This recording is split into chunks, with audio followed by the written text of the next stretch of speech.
में हो चुकी है। हर गांव में जो भी इष्टदेव है, सारे इष्टदेव भगवान राम के प्राण प्रतिष्ठा के लिए शुभ है। और कल उत्तराखंड के प्रत्येक गांव में जो भी मंदिर है वहाँ भजन कीर्तन भी होने वाला है। और एक बड़े टेलीविजन से लगाकर अयोध्या में जो चीज घटित होगी, जो तुरंत होगा, वो सबको देखने अवसर मिलेगा।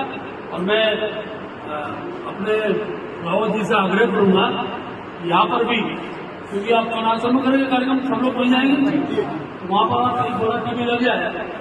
अयोध्या के उस दिन का प्रातः काल से लेकर